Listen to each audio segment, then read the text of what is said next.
After my son assaulted me, I grabbed my things and ran away from home. My daughter-in-law was already throwing a party in my backyard, with drinks and a barbecue. She finally left. Now we can live free.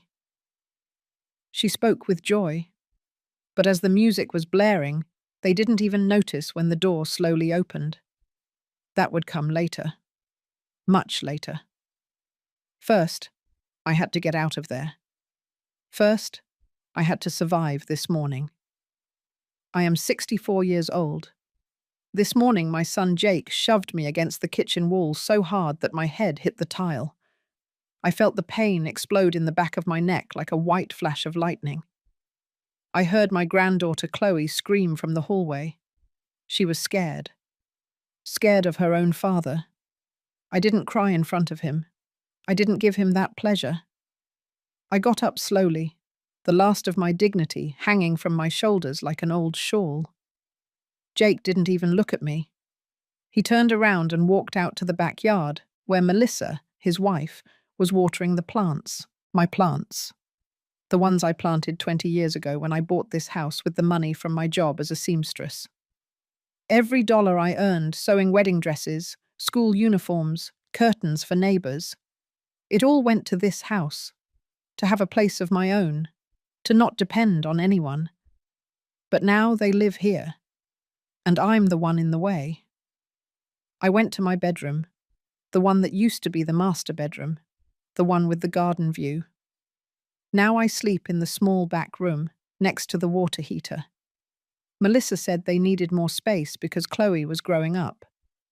I agreed. I always agree. I always give in. I always make myself small so they can fit better in my own house.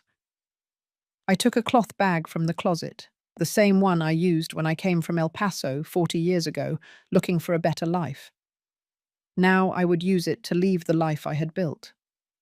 I put in clothes, not much.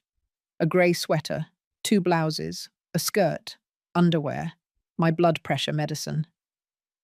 The photo of my husband Leonard. He died 15 years ago. Sometimes I think he was lucky.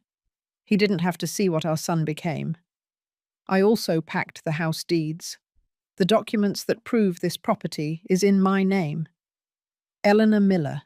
Not Jake Miller. Not Melissa. Me. Just me. I hid them at the bottom of the bag, between the clothes. Something told me I was going to need them. Chloe walked in without knocking. Her eyes were red. She hugged my waist and started to cry. I stroked her hair. She is 9 years old and already knows the taste of fear. I will never forgive Jake for that. Never. "Grandma, don't go," she said to me in a broken voice. "I'm only leaving for a while, my love." I lied to her. "I'll be back soon. I promise." She shook her head. She knew I was lying. Children always know. I heard Melissa's voice from the kitchen. She was talking on the phone. She was laughing loudly. I heard fragments of the conversation. "Yes, she's leaving already. Finally. We can do whatever we want now. We're having a party this Saturday. Invite everyone. We're going to celebrate." My fingers froze on the zipper of the bag. A party. They were going to throw a party. To celebrate my leaving. To celebrate that they had forced me out of my own house. I took a deep breath. I finished zipping the bag. I kissed Chloe's forehead. "Don't cry, my life. Everything is going to be all right. You'll see." She squeezed me tighter. "I don't want you to go, Grandma. Please stay." But I couldn't stay any longer. Not after this. Not after my son had laid hands on me. Not after hearing that woman laugh while planning a party in my honor. A party to celebrate my absence. I left the room with the bag over my shoulder. I walked through the living room. The furniture I bought one by one over the years. The wooden table that Leonard and I chose together when we got married. The armchair where I breastfed Jake when he was a baby. Everything was still there. But it wasn't mine anymore. Nothing was mine. Melissa was in the backyard. She saw me walk past the glass door. She smiled. A small smile. Victorious. She didn't say anything. She didn't have to. Her eyes said it all. Finally, you're leaving. Finally, this house will be ours. Jake was sitting in a plastic chair drinking a beer. He didn't even look up. I opened the front door. The afternoon sun hit me in the face. It was hot, a dry heat that burned my throat. I walked down the sidewalk without looking back. My legs were shaking. I didn't know where to go. I just knew I couldn't stay there for another minute. I crossed the street. I walked past the house of Doris, my neighbor. She was watering the garden. She saw me with the bag. Her expression changed. Ellie, what happened? I shook my head. I couldn't speak. If I opened my mouth, I would fall apart. She put down the hose and approached me. Come. Come in, let's go. She took my arm and led me inside her house. I sat in her kitchen. Doris made me a cup of tea. My hands were shaking so much I could barely hold the cup. She didn't ask any questions. She just looked at me with those eyes full of understanding. Women like us don't need words to understand each other. Pain has its own language. I drank the tea in silence. My body felt heavy, tired, old. For the first time in my life, I felt truly old.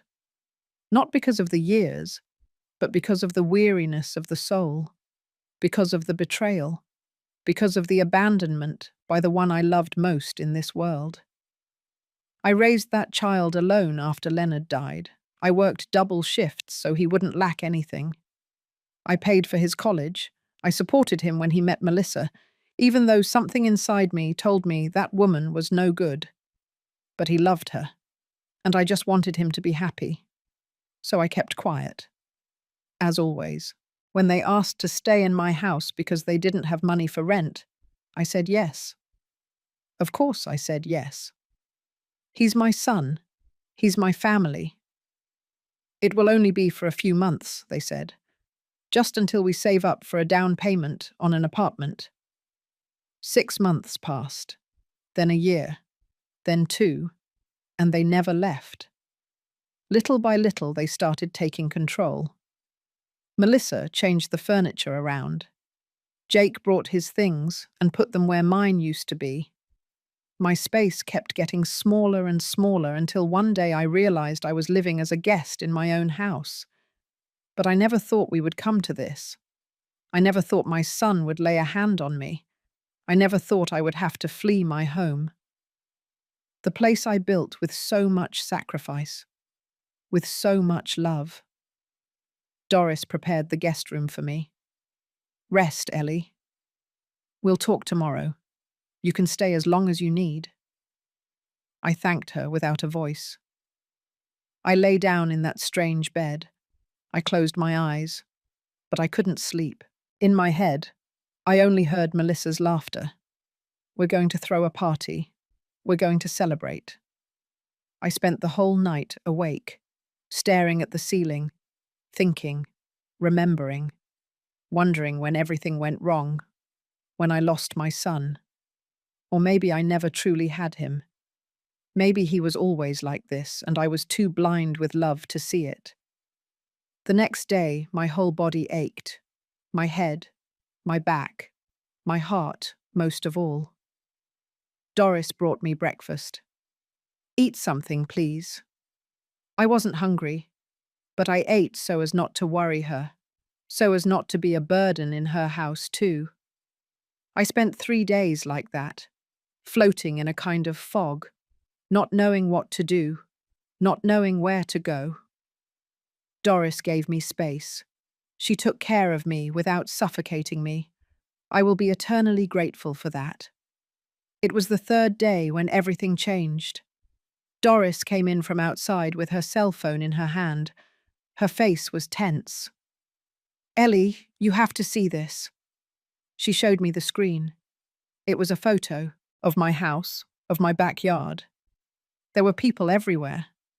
Tables full of food, beer bottles, a barbecue grill lit up, coloured balloons, music, a party. They were having the party. 30 years ago, I met Leonard at a textile mill downtown. I was 34. He was 37. We both worked the same shift. He was in the cutting area. I was in sewing. We saw each other every day during lunch. One day he offered me half of his sandwich because I'd forgotten my lunch at home. That's how it all started. We got married 6 months later. A simple wedding, no luxuries. Leonard Shahad didn't earn much, and neither did I.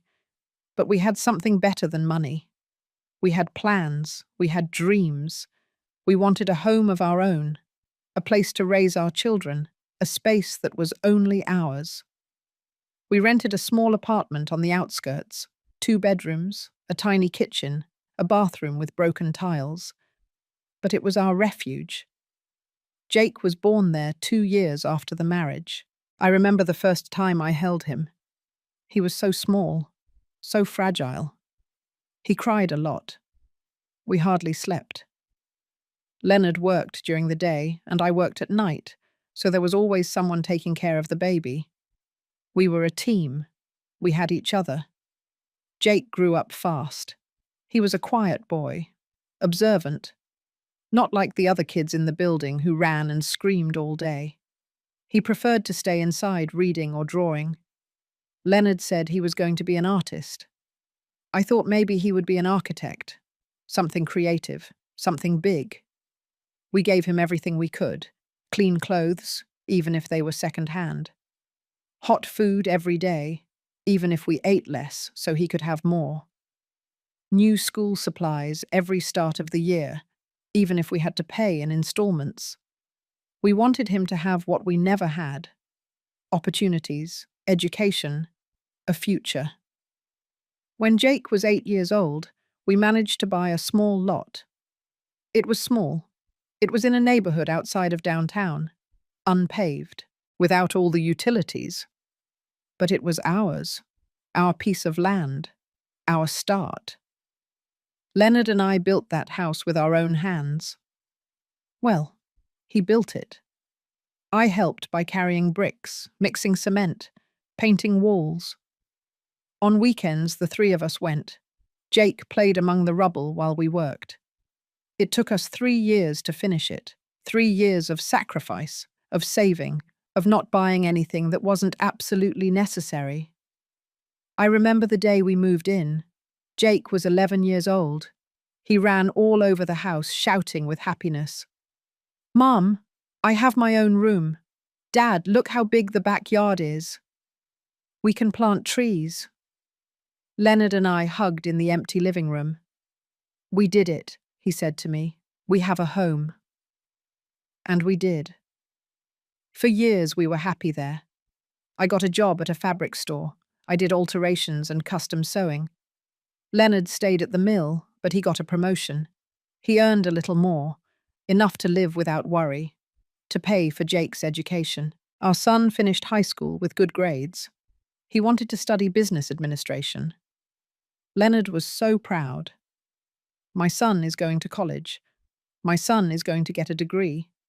My son is not going to work with his hands like me. We paid his tuition, his books, his bus fare, everything. It was tough on our wallet, but it was worth it. We were investing in his future, in him having a better life than ours. Jake was 21 years old when Leonard started feeling sick. Fatigue, chest pain, shortness of breath. At first, we thought it was the job. Too many hours standing, too much physical effort. But it got worse. One day, he collapsed at the mill. They took him straight to the hospital. Heart failure. That's what the doctor said. Leonard's heart was failing. He needed expensive medications, rest, constant care, maybe surgery. The expenses piled up. I sold my jewelry, the few pieces I had. A ring my mother gave me. Gold earrings Leonard gave me when Jake was born. Everything went to consultations and medicines. Leonard lasted 6 months. He passed away early one October morning.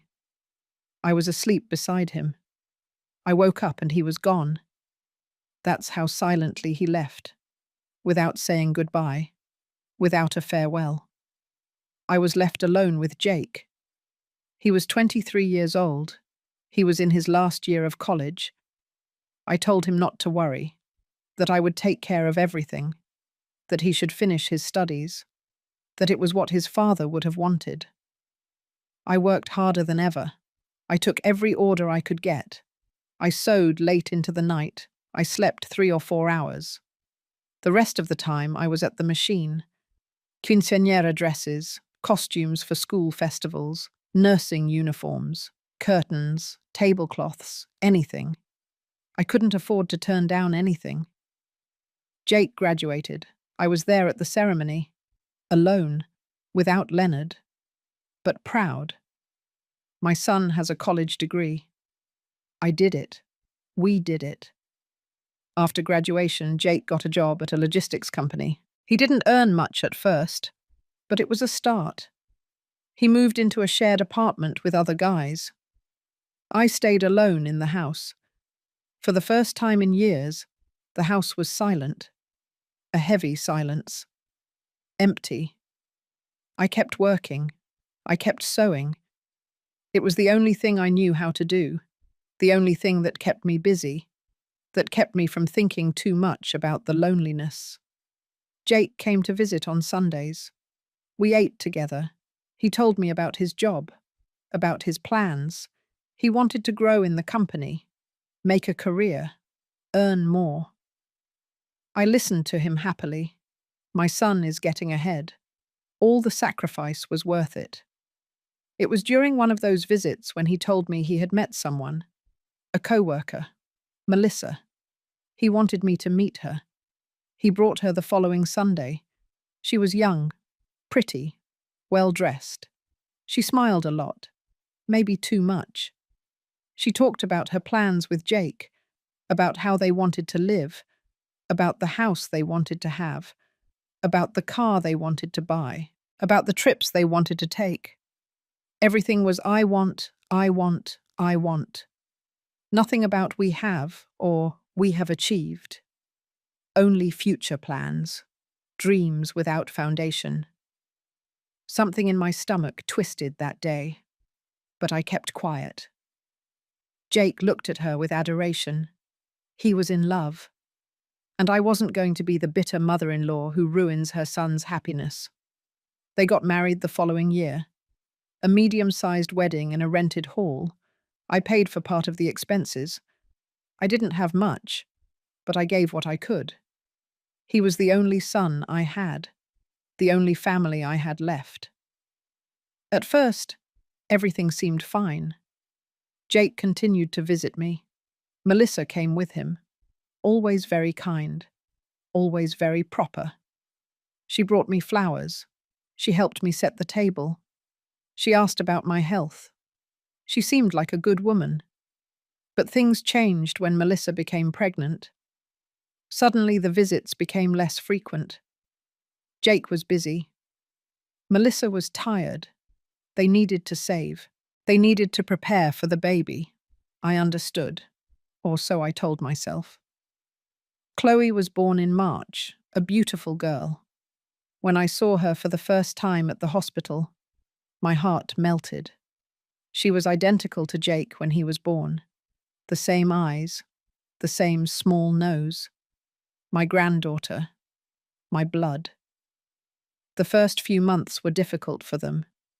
Melissa wasn't sleeping. Jake was exhausted from work and sleepless nights. Money was tight. Diapers were expensive. Formula was expensive. Everything was expensive. I helped them however I could. I brought them food. I gave them baby clothes that I bought at the market. I gave them money when I could. Not much, but something. I wanted them to know they weren't alone. Chloe was 6 months old when Jake came to see me alone, without Melissa, without the baby. He sat at the kitchen table. He didn't look me in the eye. Mum, I need to ask you something. Of course, son. Whatever you need. The thing is, we're really tight on money. The apartment where we live is very expensive, and with Chloe, we need more space. Melissa says she can't go on like this. She's going crazy in that small place. I nodded, waiting. We could stay here, with you, just a few months. Until we save up for a down payment on something of our own, we'd pay you some rent and help with expenses. My heart sped up. Part of me jumped with joy. My son, my granddaughter, in my house. I wouldn't be alone. I would have family nearby. But another part, a small and quiet part, felt fear. Of course, son. This is your house. You can stay as long as you need. Jake smiled. He hugged me. Thank you, Mum. You don't know how much this means to us. They moved in the following week. The first few days were good, almost perfect. It was nice to hear noise in the house again, to hear Chloe babbling, to see Jake come home from work, to have someone to eat dinner with. I wasn't alone anymore. I no longer ate staring at the wall in silence. I had family with me. Melissa seemed grateful. She helped me cook. We washed the dishes together. We sat in the living room in the evenings while Chloe slept. We talked about recipes, about the baby, about simple things. I thought maybe I had been wrong about her. Maybe she was a good woman after all. But things started to change, slowly, so slowly that I barely noticed. First it was the living room. Melissa said they needed space for Chloe's things, the playpen, the toys, the high chair. Of course, I said. Put whatever you need. She moved my favorite armchair, the one by the window. She shoved it against the wall. It's not in the way there. She put the playpen exactly where my armchair had been. Then it was the kitchen. Melissa said she needed to reorganize everything, that it was more practical for her since she cooked often. She moved my pots, my dishes, my cups. Everything I had arranged for 20 years. She put it where she wanted, where it suited her. I would look for things, and they weren't where they had always been. She started buying things without asking me. A new microwave, an expensive blender, appliances that filled the kitchen counter. We don't have space for all this, I said once. She looked at me as if I were being difficult. It's just that what you had was very old, Ellie. This is better. More modern. She stopped calling me mother-in-law. She started calling me by my name. Ellie, plainly, without affection, as if we were roommates, as if she weren't the mother of her husband. Jake didn't say anything. He came home tired from work. He ate dinner, he watched television, he went to sleep. He didn't notice the changes, or he didn't want to notice. Then it was my room, the master bedroom, the one with its own bathroom and a view of the garden. One day Melissa walked in while I was folding laundry. She stood at the door looking around. This room is very big, Ellie. Yes, it's comfortable. We are very cramped in Jake's old room. With Chloe's crib, we barely fit. And she's growing. Soon she's going to need a real bed. I felt a knot in my stomach. I knew where this was going. You could move to the back room. The small one. After all, you're alone. You don't need so much space. And there are 3 of us. It would be fairer. Fair. That word burned in my chest. Fair in my own house. Fair to give up my room.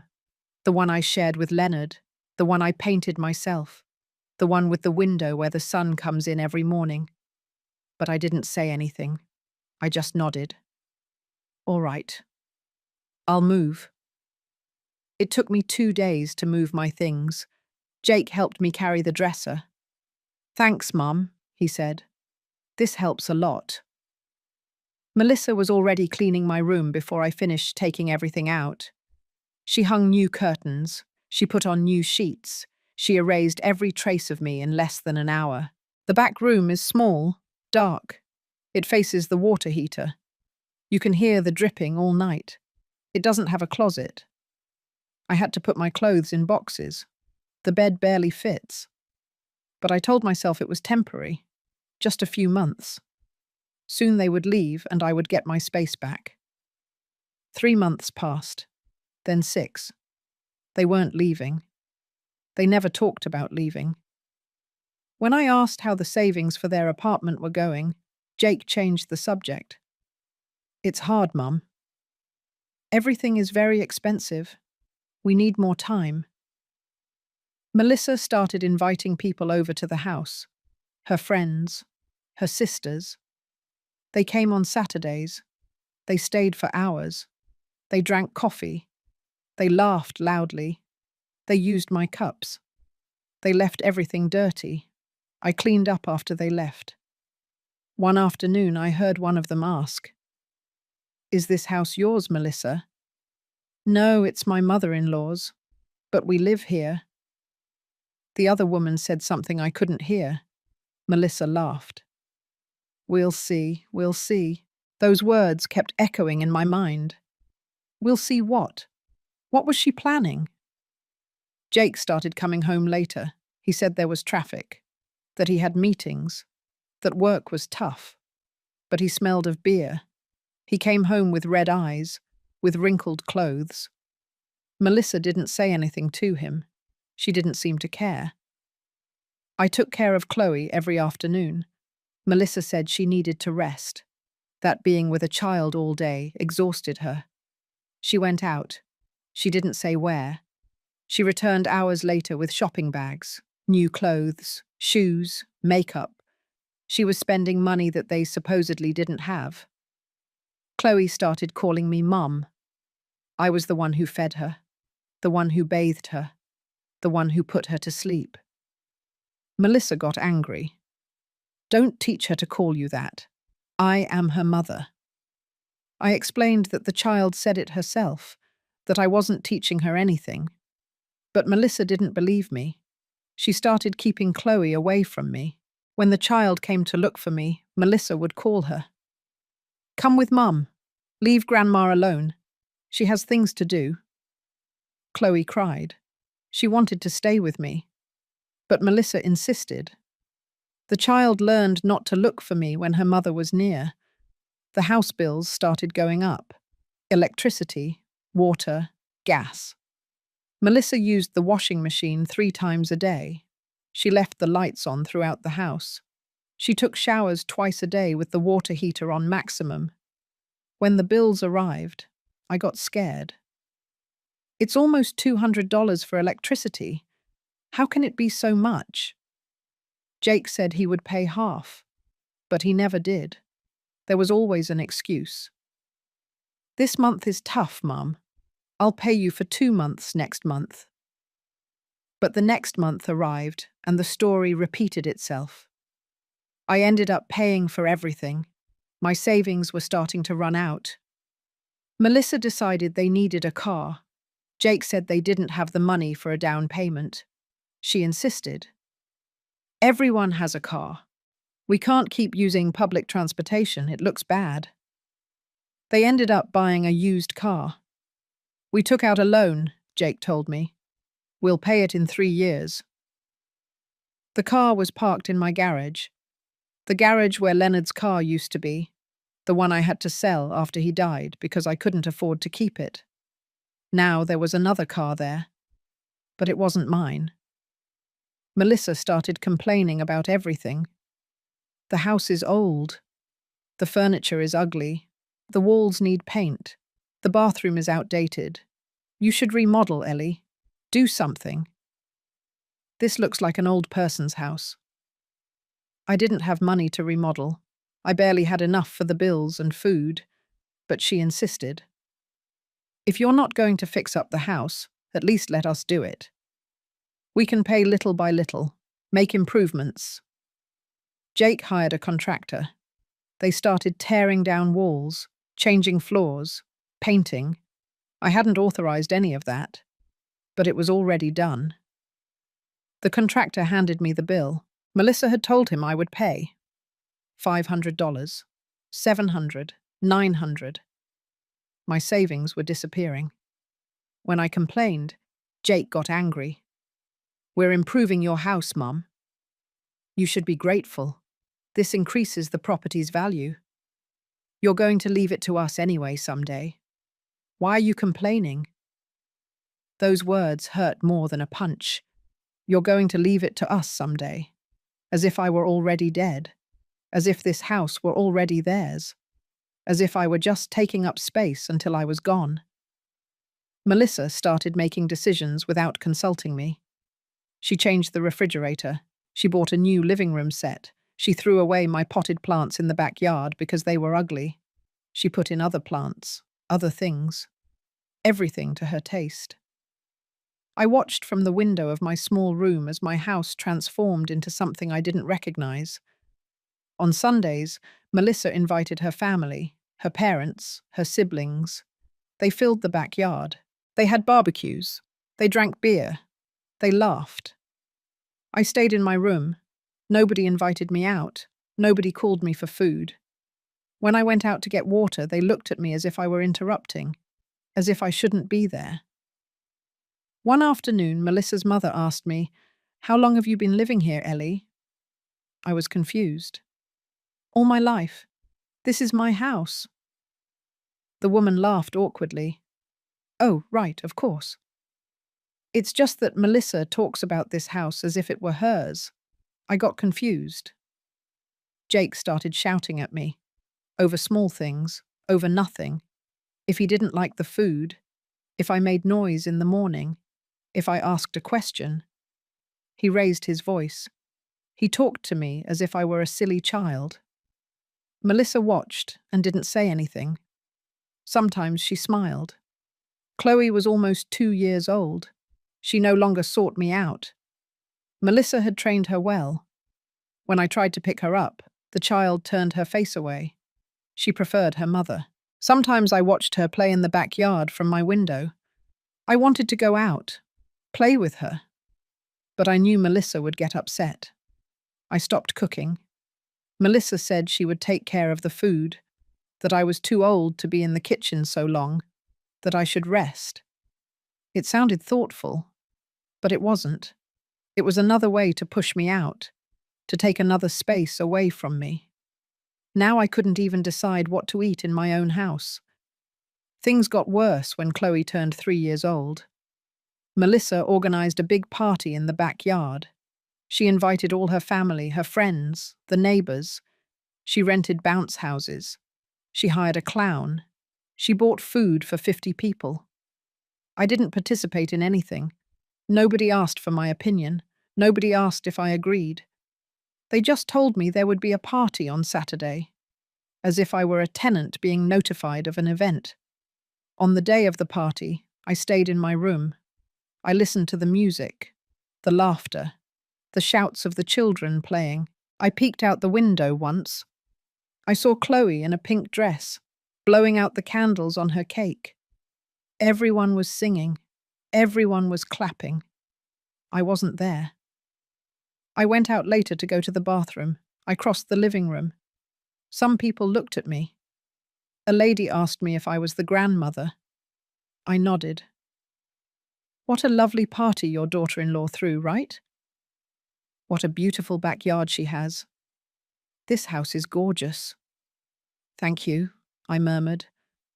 But it wasn't my party. It wasn't my decorations. Nothing was mine anymore. Melissa saw me walk by. She didn't greet me. She continued talking to her guests. Jake was by the grill with his brothers-in-law. They were drinking beer. They were laughing loudly. He didn't even turn to look at me. When I returned to my room, I heard someone ask, "And the lady who lives here, where is she?" Melissa responded. "Oh, she's resting. She's elderly now. She gets very tired." As if I were an invalid, as if I couldn't be in my own backyard because I was too old.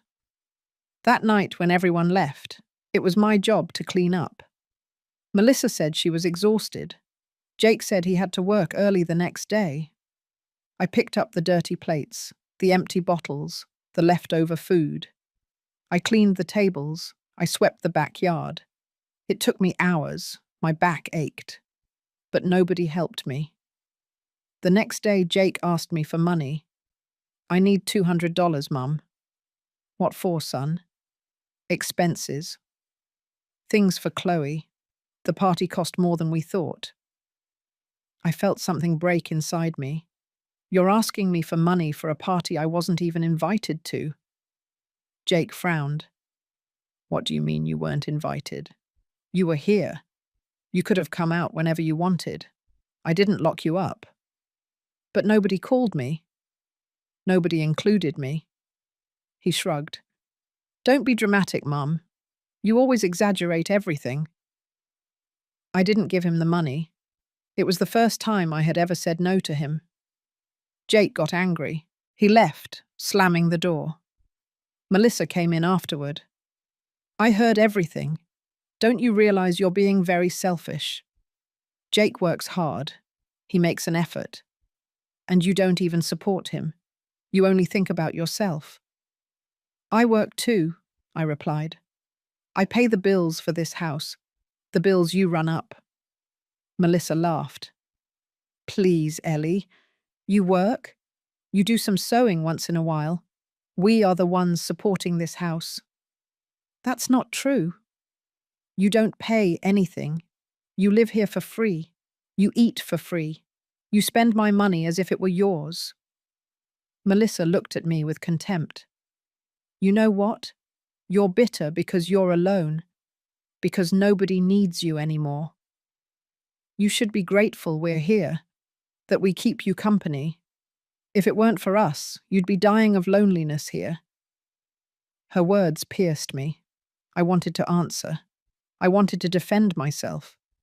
But my voice failed me. Melissa left. I stayed standing in the kitchen, shaking. I didn't eat dinner that night. I locked myself in my room.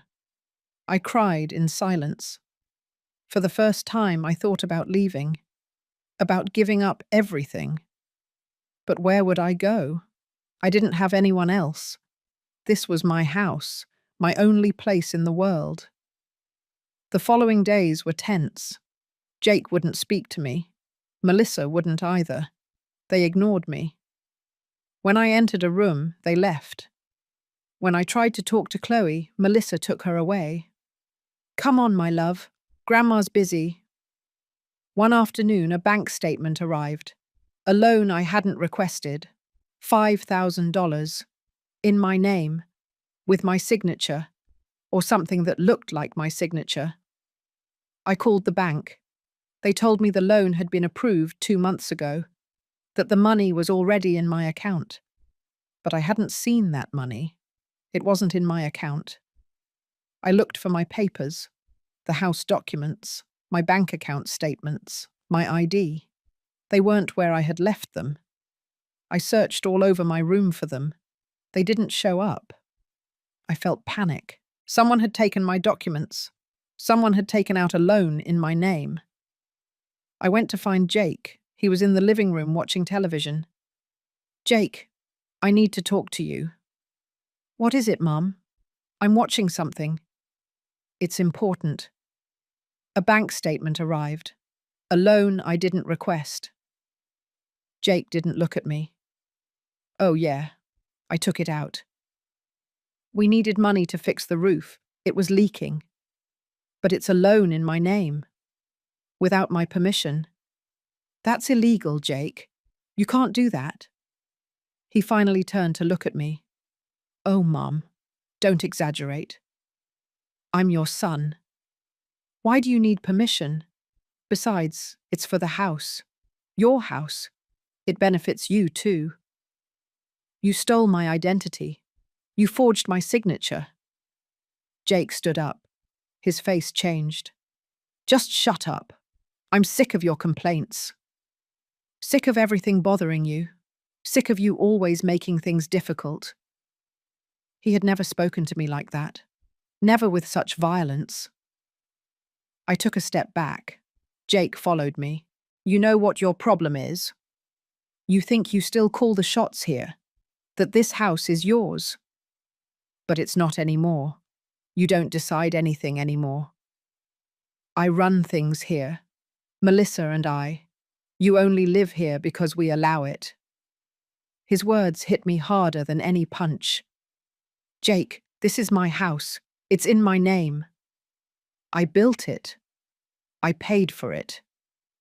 He laughed, a cold laugh, bitter. For now. But we'll see how long that lasts. I wanted to say something, defend myself, but Melissa walked in. What's going on? Why are you shouting?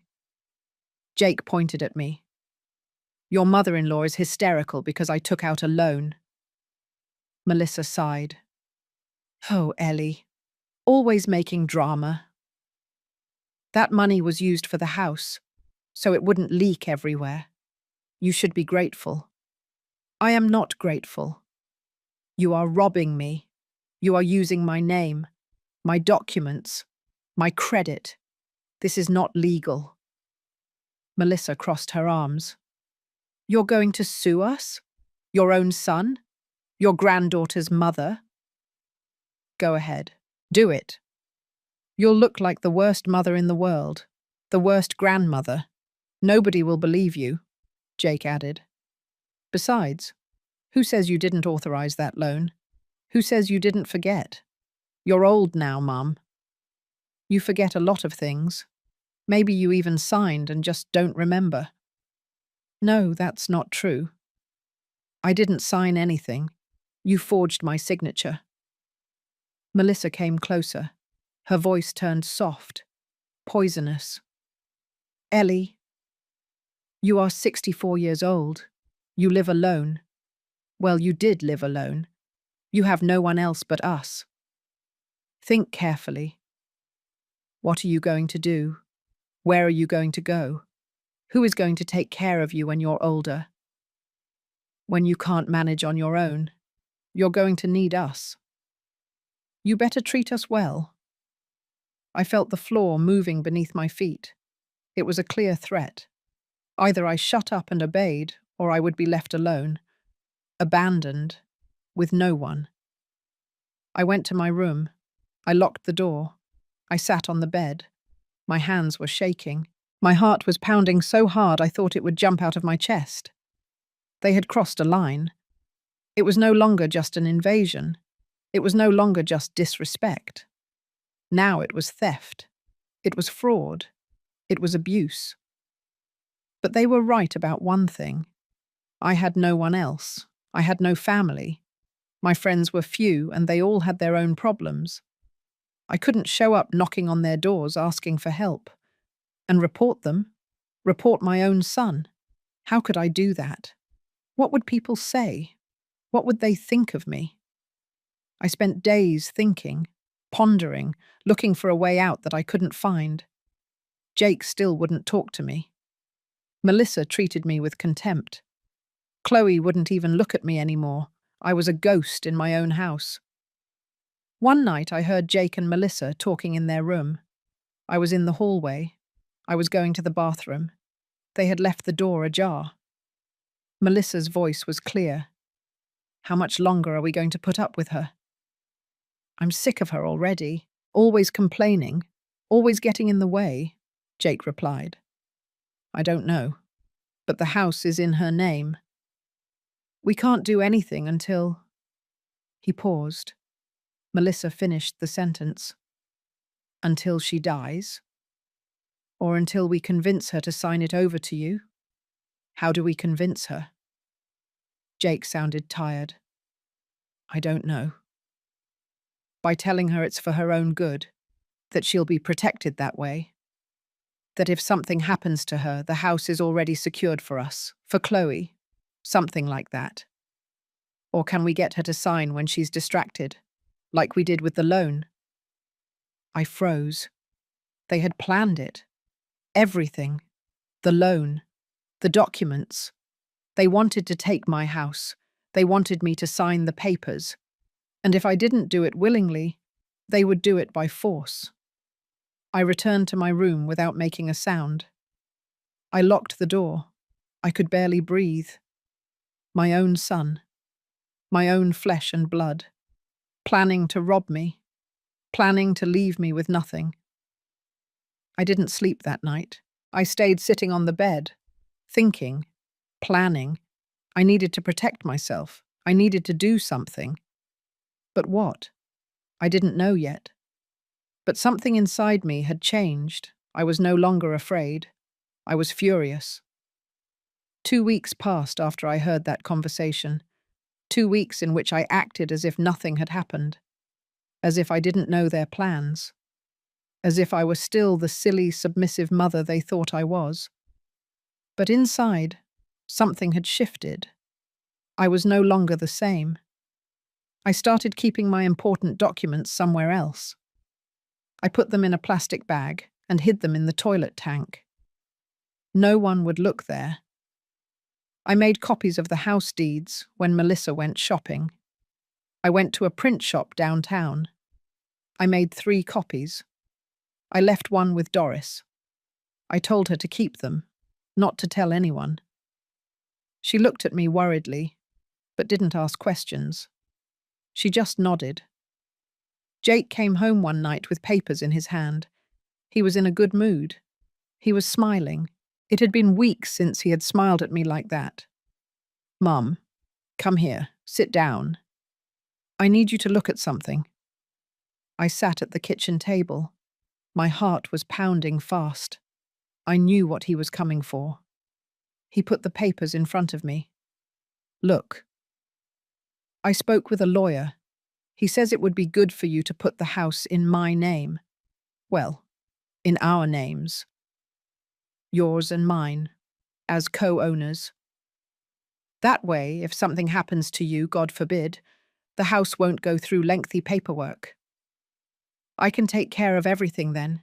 It's safer for you, for everyone." I read the papers. They were documents for the transfer of rights.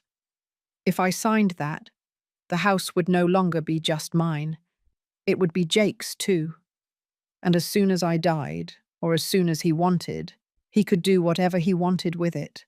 He could sell it, rent it, kick me out. I looked up. Jake was looking at me anxiously. Melissa was standing in the kitchen doorway, watching, waiting. "I'm not going to sign this." Jake's smile faded. "Why not? It's for your own good, Mum." "No, Jake. It's for your own good. For your benefit. I am not signing anything." Jake slammed his hand on the table. The noise made me jump. "You're always the same. Always suspicious. Always thinking we're trying to screw you over. I'm your son. Your only son. I'm looking out for you. I'm protecting you. And this is how you repay me? I don't need you to protect me from anything. This house is mine. I built it. I paid for it.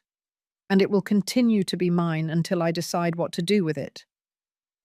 Melissa walked into the kitchen. Her face showed fury. "You know what, Ellie? I'm tired of you. Of your attitude. Of your selfishness. We live here. We take care of this house. We pay for things. And you don't even have the decency to secure what will be your son's anyway. You don't pay for anything. I pay for everything. The bills. The food. Everything. You just spend. You just take. You just destroy." Melissa laughed, a cruel laugh. "Oh, please, what do you pay for? With what? With your little sewing gigs? With your miserable little pension? We maintain this house. We've improved it. If it were up to you, this place would still be a dump." Jake stood up. He walked up to me. "That's enough, Mum. You are going to sign those papers. Today. Now." "I am not signing anything. Get out of my house if you don't like how things are here." Jake stood still. He looked at me as if he didn't recognize me. Then his face changed. It turned red. His eyes darkened. Your house. This is not your house anymore. It's our house. And if anyone is leaving here, it's you. I got up from the chair. I wanted to move away, go to my room, lock myself in. But Jake blocked my path. Move, Jake. I'm not moving. Are you going to sign those papers, or I swear you're going to regret it? I'm not signing anything. Get out of my way. Jake pushed me. It was a strong push, violent. I lost my balance. My back hit the wall. My head struck the tile. I felt a sharp pain, blinding. I heard a scream. It was Chloe. She was standing in the hallway. She had seen everything. Grandma! Her voice sounded scared, terrified. Melissa ran toward her. Go to your room, Chloe, now! But Mom, go, I said! The girl ran away, crying. I heard her bedroom door close. I touched my head. I felt something wet. Blood. I was bleeding. Jake stood in front of me, breathing heavily. He didn't look sorry. He didn't look worried. He just looked furious. Melissa spoke. Her voice was cold, calm. You see what you caused, Ellie. You see what you do. You get Jake worked up like this. You push his buttons. This is your fault. I didn't do anything. You are robbing me. You are attacking me in my own house. Melissa shrugged. No one is attacking you. You fell. That's all. You lost your balance. You're an older woman. These things happen. Jake pushed me. You both saw it. Chloe saw it. Melissa shook her head. Chloe didn't see anything. She's a child. She gets confused. And we didn't see anything either. We just saw you fall. You should be more careful. I understood at that moment. They were never going to admit anything. They were never going to accept what they had done. They could hurt me. They could rob me. They could do whatever they wanted. And they would always blame me. They would always twist the truth. I went to my room. I locked the door. I sat on the bed. My whole body was shaking. I wiped the blood from my head with a towel. It wasn't a big wound, but it hurt. It hurt a lot. I heard Jake and Melissa talking in low voices. Then I heard them laugh. They were laughing. After what had just happened, they were laughing. I heard music. They had turned on the stereo. They were celebrating. I stayed there, sitting, in silence, thinking. I couldn't go on like this. I couldn't stay in this house for another day. If I stayed, I would end up dead. Or worse. They would get me to sign the papers. They would take everything from me, and I would be left with nothing. No house, no dignity, nothing. I waited for them to fall asleep. It was almost 2 minutes past midnight when I stopped hearing noise. I got up. I took out my bag. The same one I had prepared in my mind for days. I put in clothes, medications, the documents I had hidden in the bathroom, money. I had about $1,200 saved in cash. Everything I had managed to save without them knowing. I opened my bedroom door slowly. The house was dark, silent. I walked down the hallway. I passed Chloe's room. I wanted to go in. I wanted to say goodbye, but I couldn't. If I woke her up, Melissa would notice, and they wouldn't let me leave. I reached the living room. I saw my furniture, my table, my things, everything that had been mine. It wasn't anymore. It didn't belong to me anymore. This house was no longer my home. It was my prison. I opened the front door. The cold night air hit my face. I stepped outside. I closed the door behind me. It was the saddest sound of my life. The sound of leaving behind everything I had built, everything I had loved. I walked down the empty street. I didn't know where I was going. I just knew I had to get away. I had to get out of there before it was too late. My legs ached, my head throbbed, but I kept walking. I reached Doris's house. I knocked on the door. I waited. I heard footsteps inside. The porch light turned on. Doris opened the door. She was wearing an old robe. Her hair was messy. She looked at me. She saw my bag. She saw my face. She saw the wound on my head. "Oh my God, Ellie! What did they do to you?" She didn't say anything else. She pulled me inside. She closed the door. She hugged me. And there, in the arms of my neighbor, in the arms of the only person who had shown me compassion, I broke down. I cried. I cried everything I hadn't cried in months. All the pain, all the humiliation, all the betrayal. Doris took me to her guest room. She gave me clean clothes. She cleaned my wound. She made me tea. She sat with me until I stopped shaking. She didn't ask me questions. She just took care of me. Like a sister, like a true friend. I lay down in that strange bed. I closed my eyes, but I couldn't sleep. In my head, I only heard Jake and Melissa's laughter. I heard them celebrating that I was gone, celebrating that they were finally rid of me. But there was something else, something burning inside me. It wasn't just sadness, it wasn't just pain, it was rage, pure rage. They thought they had won. They thought they had defeated me, that I was a weak old woman who would give up. But they were wrong. I wasn't going to give up. I wasn't going to let them keep my house, my life, everything I had built. I was going to fight. I was going to get back what was mine. I was going to show them that they made a mistake they would regret. I woke up with my body aching, every muscle hurt. My head throbbed where I had hit it. I got up slowly. I looked around. Doris's room was small but clean, cozy, so different from the dark room where I had slept the last few years in my own house. Doris knocked softly on the door. "Ellie, are you awake?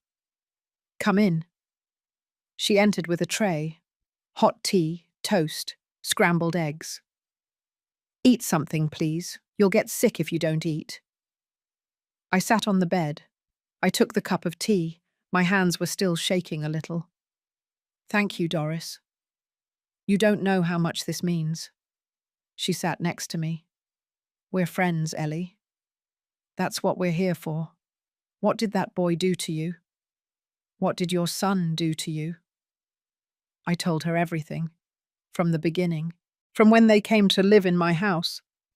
The slow invasion, the abuse, the fake loan, the papers they wanted me to sign, the shove, the blood. Doris listened to me in silence. Her face hardened with every word. "That's abuse, Ellie. That's mistreatment. You have to report him." "I can't report my own son." "Yes, you can. And you should. He assaulted you. He robbed you. He is taking your house from you. That is a crime." "But he's my son, Doris. He's the only family I have." "He is no longer your family. Family doesn't do that. Family doesn't hit you. Doesn't rob you. Doesn't make you feel like you're in the way in your own house." Her words struck me. She was right. I was still clinging to the idea that Jake was my son, that blood was thicker than water. But blood meant nothing if it came with violence, with betrayal, with contempt. I stayed at Doris's house that day, and the next. I felt paralyzed. I didn't know what to do, where to go, how to start over at 64 years old. Doris gave me space. She let me think. She brought me food. She cared for me without smothering me. On the third day, I was sitting in her living room, looking out the window, thinking about nothing and everything at the same time. Doris came in from outside. She had her cell phone in her hand. Her face was tense, serious. "Ellie, you have to see this." She handed me the phone. On the screen was a photo of my house, of my backyard. But it wasn't my backyard. It was full of people, long tables with coloured tablecloths, beer bottles everywhere, a smoking grill, balloons hung from the trees, music. I could almost hear the music from the photo. "What is this?" Doris sat down next to me. "My niece sent me this an hour ago. She says your son and daughter-in-law are having a party, since this morning, that there are a lot of people, a lot of music, a lot of noise." I felt something break inside me. 3 days, barely 3 days since I left. 3 days since they assaulted me. 3 days since I left my house bleeding. And they were already partying, celebrating. She showed me more photos, one of Jake next to the grill with a beer in his hand, smiling, laughing. Another of Melissa with a group of friends, all with wine glasses. Another of the backyard full of people, strangers in my garden, stepping on the plants I planted, using my tables, my chairs, everything. Doris showed me a video. The sound was loud, band music, laughter, shouts. And then I heard Melissa's voice, clear, loud. "Finally, we are finally rid of her. Now this house is ours.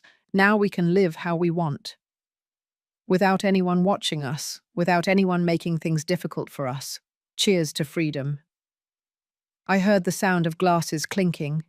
I heard more laughter, more shouts of celebration. The video ended. I kept staring at the black screen. My heart was pounding so hard I felt it would jump out of my chest. They are celebrating that I left. My voice sounded strange, distant. They are celebrating. Doris nodded. "It looks like it." "I'm sorry, Ellie. I know it hurts. But you needed to see this. You needed to know what kind of people they are." I stood up. I walked around the living room. My hands were clenched into fists. My jaw was tense. Something inside me was transforming. The pain was turning into something else, into something stronger, darker, more powerful. "How long has the party been going on?" "Since 10 o'clock this morning, according to my niece. It's 3 o'clock in the afternoon now." "That's 5 hours. 5 hours. 5 hours of celebration. 5 hours laughing at me. 5 hours enjoying my house as if it were theirs. As if I had never existed. As if I were dead." "Ellie, what are you thinking?" Doris's voice sounded worried. I turned to look at her. "I'm thinking I made a mistake." "What mistake?" "The mistake of leaving in silence. The mistake of running away like a thief. As if I were the one who was wrong. As if I were the guilty one." Doris stood up. She approached me. "What are you going to do?" "I'm going to get my house back. I'm going to kick them out. I'm going to show them that they messed with the wrong person." "But how? You don't have money. You don't have a lawyer. They have everything. They have your house, your things, everything. I have something better. I have the truth. I have the documents that prove that house is mine. I have this wound on my head. I have the bank statements that show I pay for everything. I have witnesses. I have proof." Doris looked at me with something in her eyes. Respect, perhaps. Admiration. "You need help. I know a lawyer. A good one. She specializes in cases of family abuse and fraud. I can call her." "Call her." Doris took out her phone. She dialed a number. She spoke in a low voice. She explained the situation. She listened. She nodded. She hung up. She can see us today. Now. She has an open slot. She says it sounds urgent, that the faster we act, the better. Let's go. I put on a sweater. I grabbed my bag. I put in all the documents I had saved. The copies of the deeds, the bank statements, the old photos of my house. Everything that could be useful. We went in Doris's car. The lawyer's office was downtown, an old but well-maintained building. We went up to the 3rd floor. The office was small, full of books, of files. A woman in her 50s greeted us, short hair, glasses, serious but kind face. You must be Eleanor Miller. I am. Please have a seat. Tell me everything, from the beginning. I told her my story, again, with more details. I showed her the documents, the photos, the videos Doris had on her phone. The lawyer took notes. She asked questions. Her face showed no emotion, only professional concentration. When I finished, she was silent for a moment. Then she spoke. You have a strong case, Mrs. Miller. Very strong. Fraud, forgery of signature, physical abuse, property invasion, dispossession. I can help you, but I need you to understand something. This is going to be difficult. It's going to be painful. You're going to have to face your son. Take him to court, maybe to jail. Are you willing to do that? I was silent, thinking, imagining Jake behind bars, Chloe without a father, Melissa alone. Part of me felt guilt, pain. But then I remembered the shove, the blood, the laughter, the party, the video of Melissa toasting my absence. Yes, I am willing. The lawyer nodded. Good. Then let's start. First, I need you to sign these papers. You are hiring me as your legal representative. Then we will prepare a lawsuit. And we are going to request a temporary eviction order. With the evidence you have, we can get a judge to remove them from your house while the case is resolved. How long does that take? Normally weeks. But with the party they are having right now, and with your recent injury, we can request an emergency order. We could have it today, in a few hours. Today. My voice trembled. Today. The lawyer looked me straight in the eyes. Mrs. Miller, they are on your property without your permission. They assaulted you. They forced you to flee. They are having a party, celebrating your departure while you are here, homeless, without your things. That is illegal. That is cruel. And a judge will see it that way. Trust me. I signed the papers. The lawyer made calls. She spoke with a judge, with the police, with social services. She worked quickly, efficiently, like a well-oiled machine. I stayed seated, watching, feeling how something was shifting, how the power was changing hands. I was no longer the victim fleeing. I was the owner reclaiming what was hers. 3 hours later, the lawyer hung up the phone. She smiled, a small smile, professional. We have it. The judge approved the emergency eviction order. We have permission to enter your property accompanied by the police. We can do it right now, this afternoon, during the party. During the party? I repeated the words.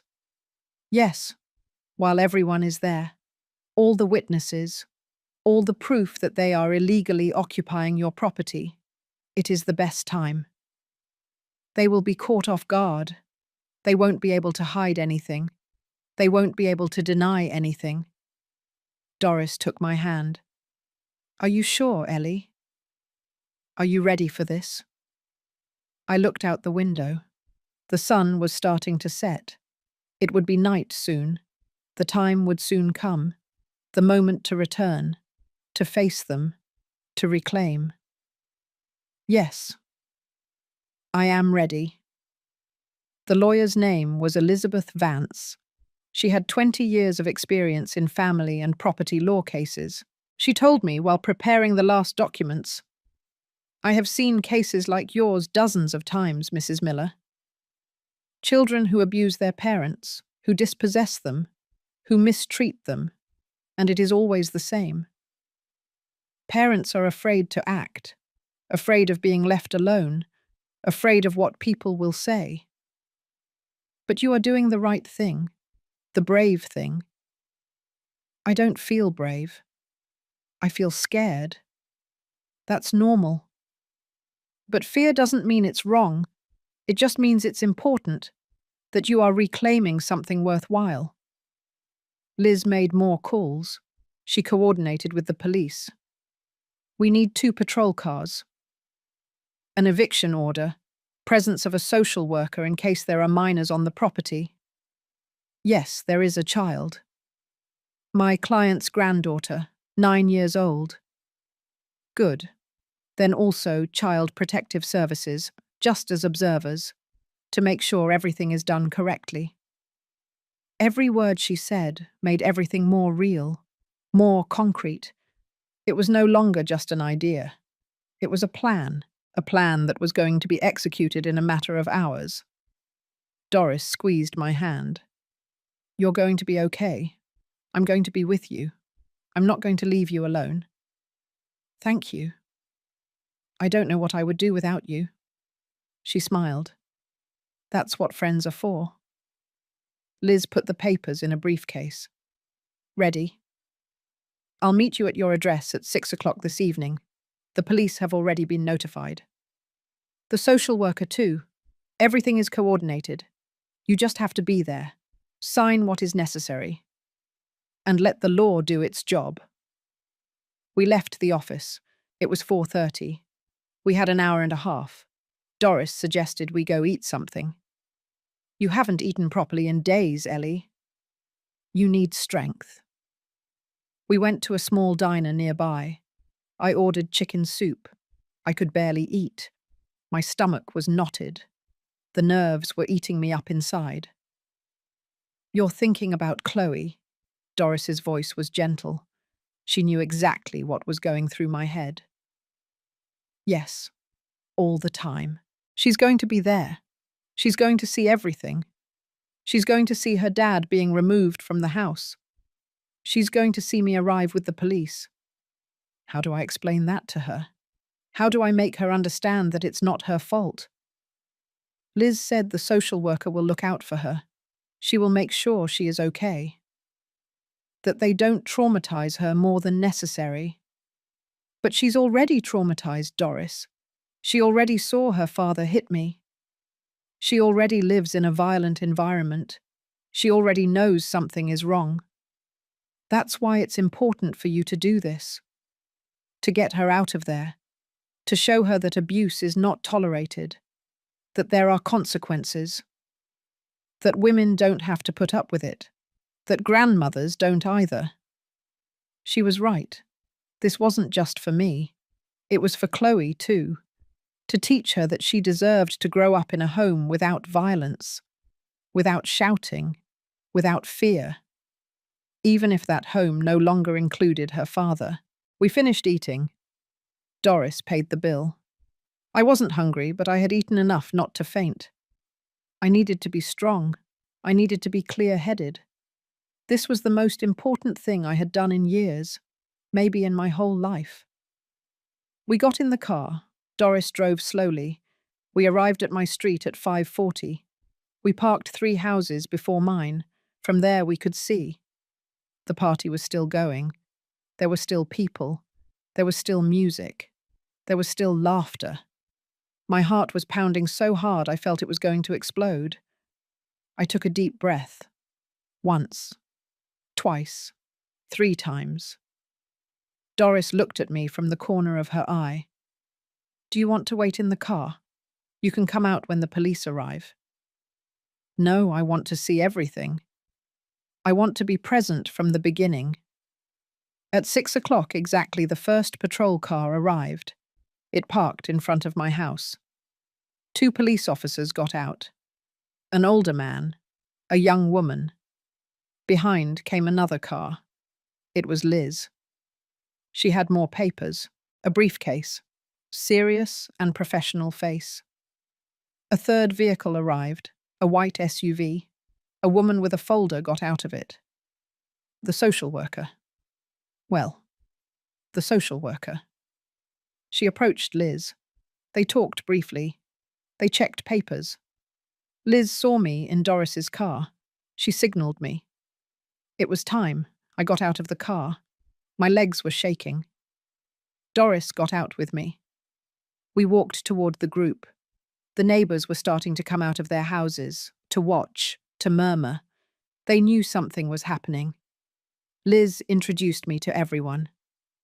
Mrs. Miller, this is Officer Ramirez. This is Officer Torres. And this is Ms. Sanchez from Social Services. They are all here to support you. To make sure everything is done according to the law. Officer Ramirez spoke. Her voice was firm, but not cruel. Ma'am, I need you to confirm that this is your property, that the documents are in order, and that the people inside do not have your authorization to be there. Yes. This is my house. It is in my name. I have the deeds here, and they came in with my permission years ago, but now they have assaulted me. They have robbed me. They have forced me out. I don't want them here anymore. Understood. We will proceed. You stay back with your lawyer. We will take care of it. If there is resistance, we will withdraw and call for backup. But usually when they see the patrol cars, they cooperate. I nodded. I couldn't speak. My throat had closed up. The four of them walked toward my house, toward the front door. I stayed behind with Doris. My heart was beating a mile a minute. I could hear the music from outside. Voices, laughter, unaware of what was about to happen. Officer Torres knocked on the door. Hard. 3 dry knocks. The music continued. No one answered. He knocked again. Harder. Police, open the door. The music lowered. I heard footsteps. The door opened. It was Jake. He had a beer in his hand, red face from the alcohol, a smile on his lips. The smile vanished when he saw the uniforms. Good afternoon. I am Officer Torres. We have a court order. I need you to step outside and allow me to enter. Jake froze. What? An order for what? From who? Liz stepped forward. She showed the papers. A temporary eviction order issued by Judge Morales. This property belongs to Mrs. Eleanor Miller. You and your family must vacate immediately. Jake saw me then. I was standing on the street, behind everyone. His face changed. Surprise, then anger. Mum, what did you do? What the heck did you do? Melissa appeared behind him. What's going on, Jake? Who are they? She saw the patrol cars. She saw the police officers. She saw me. Her face turned pale. This is a mistake. This is our house. We live here. You can't kick us out like this. Liz spoke in a calm but firm voice. Ma'am, this property is registered under Eleanor Miller's name. She has the legal right to request your eviction, especially after having been a victim of physical assault and fraud. We have documentation of everything, including the loan you requested in her name without her consent. That's a lie, Melissa almost screamed. She authorized that loan. She lives here. We take care of her. You can't do this. Officer Torres intervened. Ma'am, I need you to cooperate. This is a court order. If you do not comply voluntarily, we will have to use other means. You have 30 minutes to collect your essential belongings. You can retrieve the rest later by appointment and in the presence of an officer. The people at the party started to leave. The guests, confused, scared, some with glasses still in their hands. What happened? What's going on? Melissa shouted at them. Stay. Nothing is happening. You'll see this is a mistake. But people were leaving. Fast. No one wanted to be there. No one wanted trouble with the police. In 10 minutes, the backyard was empty. Only Jake, Melissa, Chloe, and us remained. Chloe came out of her room. Her eyes were red. She had been crying. She saw me. Grandma! She ran toward me. The social worker tried to stop her, but I shook my head. I let her come. She hugged my waist. Please, Grandma, don't let them kick us out. Please. My heart broke into pieces. I knelt down in front of her. My love, this is not your fault. None of this is your fault. But I can no longer live here with your parents. They hurt me. They injured me. And I have to take care of myself. I have to be safe. But I'll take care of you, Grandma. I'll protect you. I know my life. I know. And I love you. I will always love you. But this is something adults have to resolve. You just have to be a child. You don't have to protect anyone. The social worker approached. She spoke in a gentle voice. Hello, Chloe. I am Ms. Sanchez. I'm going to make sure you are okay, that your parents and your grandmother resolve this without it affecting you. It's okay. You're going to be fine. Melissa called her. Chloe, come here. Now. Don't stay with her. This is all her fault. Chloe looked at me, confused, scared. Go with your mum, my love. It's all right. Go. The girl walked slowly toward Melissa. She looked back at me twice, as if saying goodbye, as if asking me if she would be okay. I smiled at her, even though it hurt, even though I was dying inside. Jake started collecting things. He threw clothes into bags. Melissa was crying. This is not fair. You have no right. We are going to fight this. We are going to get the house back.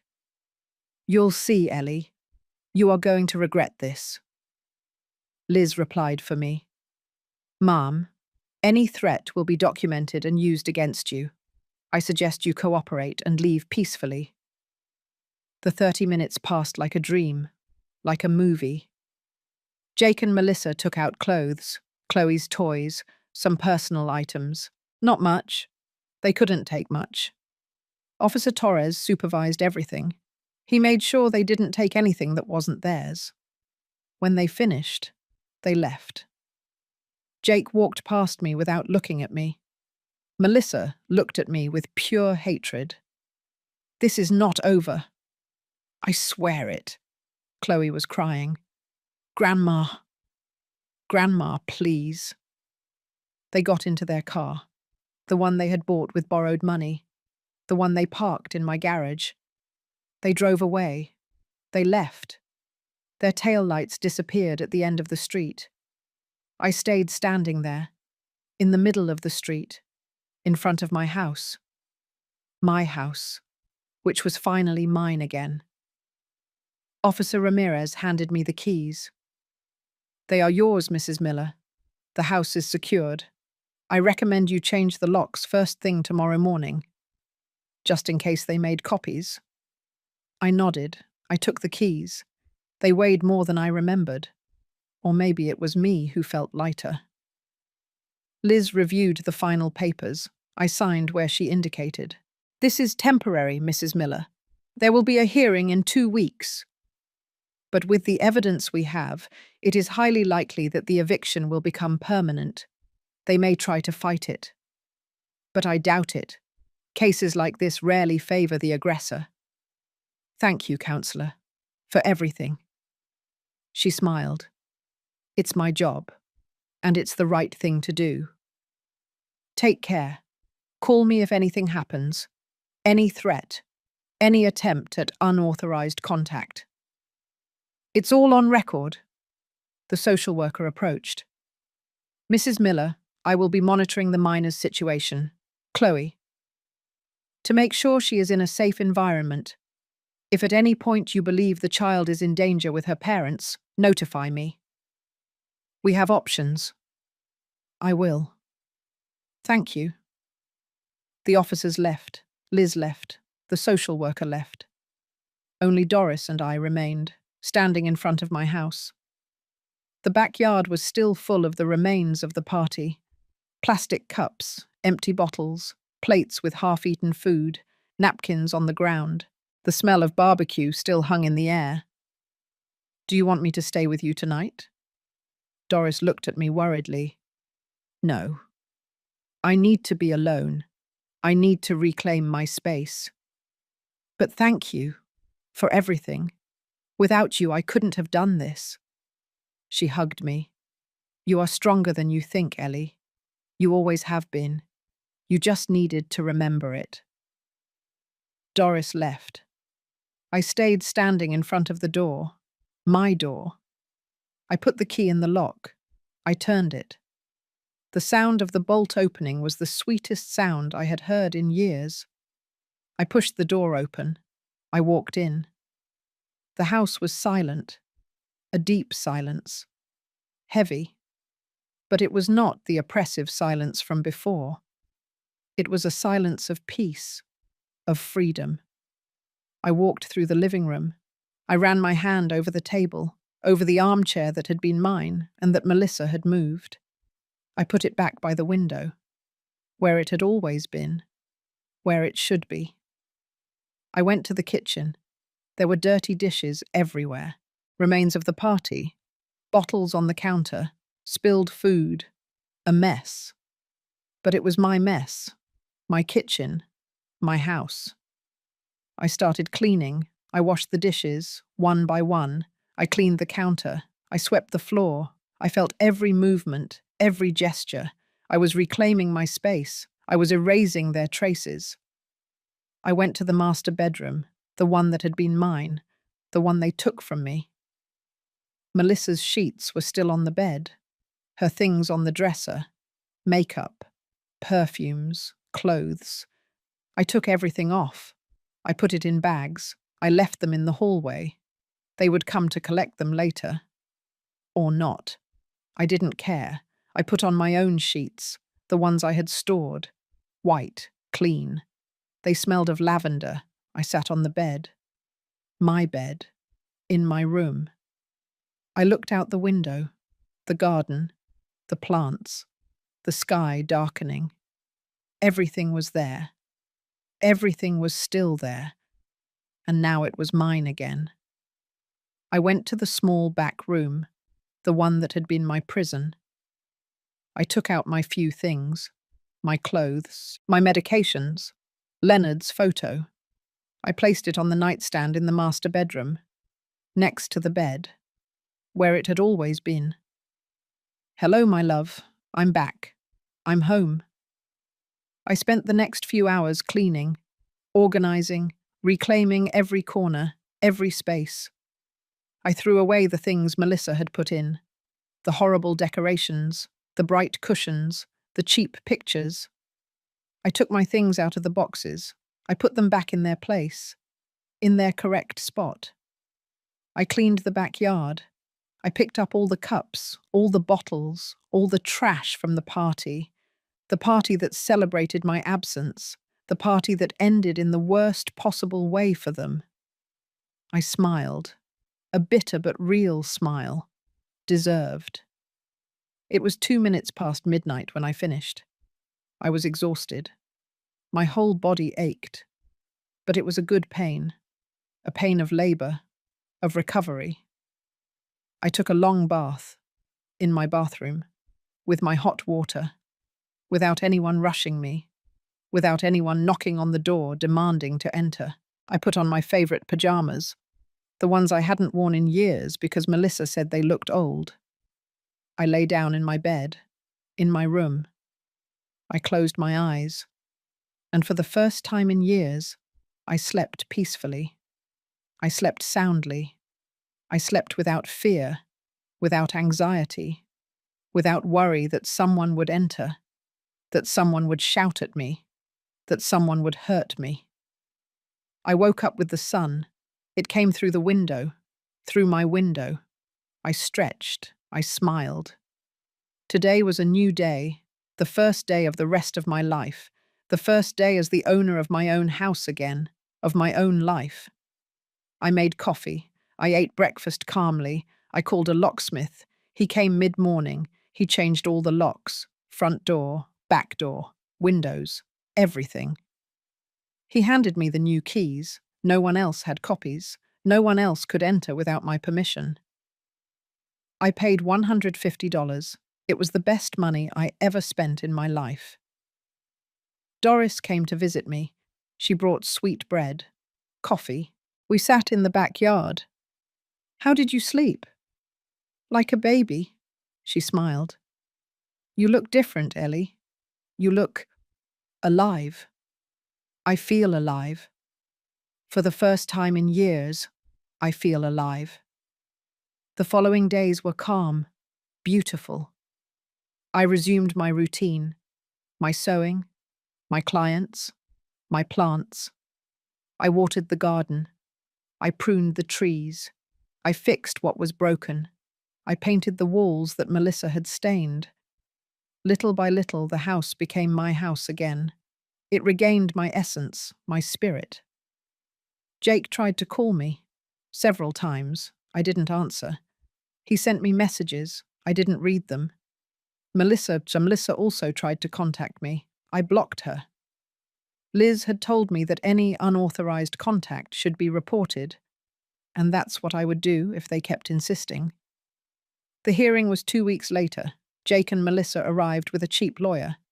They tried to argue that they had improved the property, that they had invested money, that I had invited them to stay. Liz presented all the evidence, the fraudulent loan, the photos of my injury, the testimonies, the videos of the party. The judge took less than 30 minutes to decide. The eviction was permanent. The house was mine. The loan had to be investigated for fraud. Jake could face criminal charges. I left the courthouse with my head held high. Jake looked at me from afar. There was no longer fury in his eyes, only defeat, only shame.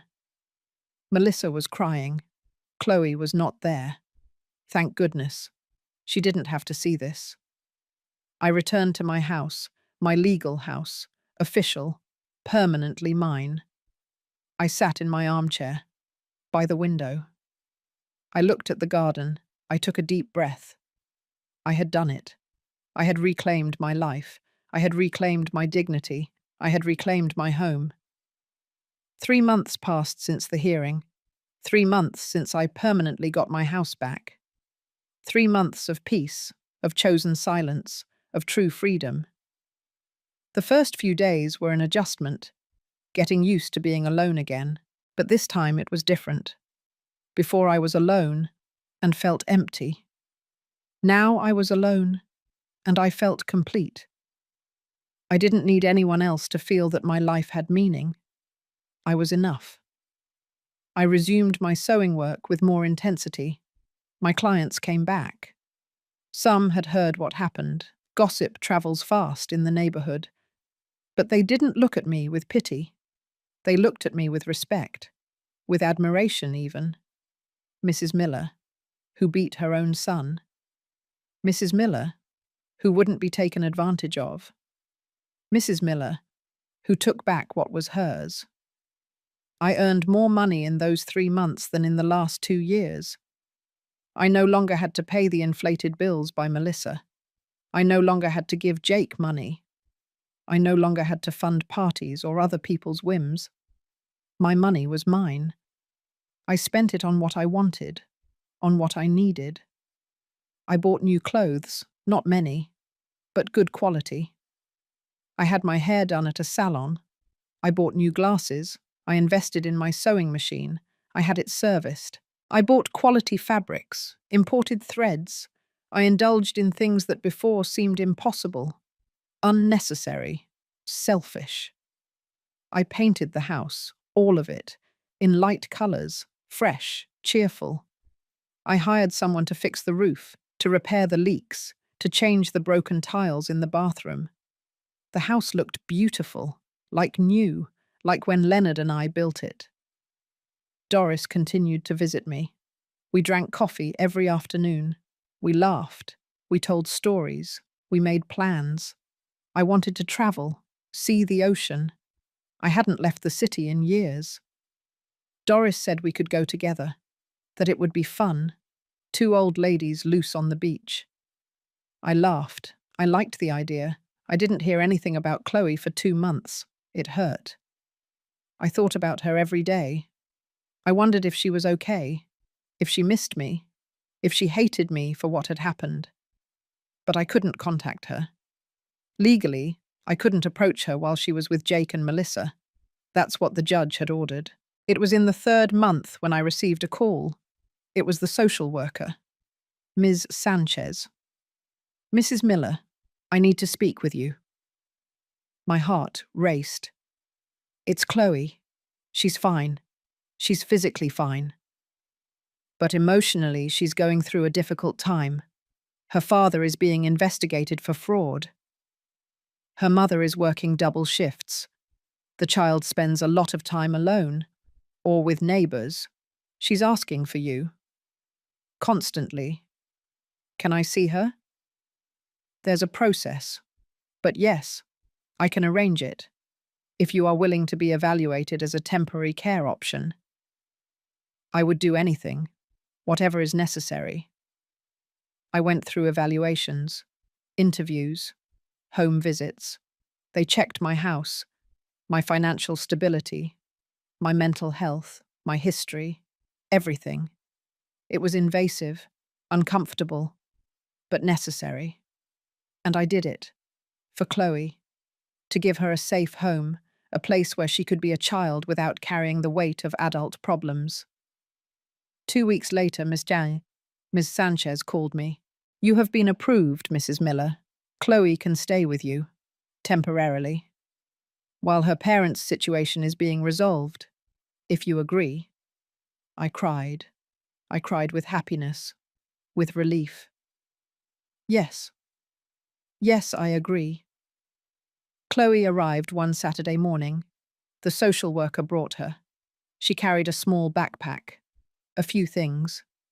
She got out of the car slowly. She saw me standing at the door. She ran. "Grandma!" She hugged me. I hugged her tightly.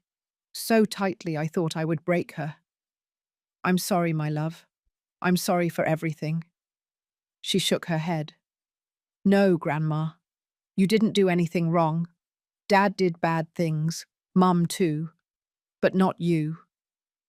I showed her her room. I had prepared it especially. I painted the walls yellow, her favourite colour. I bought a new bed, sheets with butterflies, a desk for her homework, books, toys, everything for her. Her eyes lit up. "It's for me, all of this. All of it, my love. All for you." The days with Chloe were different. I had to get up earlier, prepare her breakfast, take her to school, pick her up, help her with homework. But it was a beautiful tiredness, a tiredness with purpose, with love, with meaning. She told me about her day, about her friends, about what she was learning. I told her stories from when her dad was a boy, the good parts, before everything went wrong. She listened attentively. Sometimes she asked about him, about her mother. "I miss them, Grandma." "I know, my life. And it's okay to miss them. You can love them and at the same time know that what they did was wrong. Both things can be true." One afternoon we were at the market buying vegetables. I saw Jake. He was in the line for tortillas. He looked different, thinner, older, tired. He was wearing wrinkled clothes, worn-out shoes. He saw me. He froze. I did too. We looked at each other for seconds that seemed like hours. He looked away first. He paid for his tortillas. He left without saying anything, without approaching, without trying to speak. I felt something in my chest. It wasn't satisfaction. It wasn't victory. It was sadness. Sadness for what could have been and never was. For the son I could have had and who I lost somewhere along the way. Chloe didn't see him. She was distracted choosing apples. Better that way. She didn't need that confusion, that pain. She had suffered enough. We arrived home. We cooked together. She helped me peel potatoes, to stir the pot. She laughed when something fell. I laughed too. I was happy, genuinely happy. After so many years of pain, of fear, of humiliation, I was finally happy. At night, Chloe lay down in my bed. I read her stories. I sang her songs, the same ones I used to sing to Jake when he was little. She fell asleep with her head on my shoulder. I stayed awake a little longer, looking at her, being grateful, thanking life for giving me another chance, for allowing me to care, for allowing me to love without fear. The months passed. Chloe grew. She adapted. She was a different girl, happier, more confident. She got good grades. She had friends. She played. She laughed. She was what she should have always been. A child without adult worries. Jake never tried to contact me. Melissa didn't either. The fraud case was still pending. I don't know what happened to them. I didn't ask. I didn't want to know. I had closed that door. I had moved on, and I wasn't going to look back. One Sunday afternoon, I was in the garden. Chloe was playing with a ball.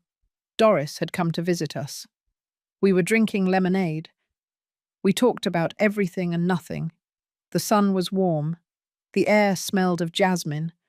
The flowers I planted were blooming. "Are you happy, Ellie?" Doris's question caught me by surprise. I thought for a moment. I looked at Chloe laughing. I looked at my house, my garden, my life.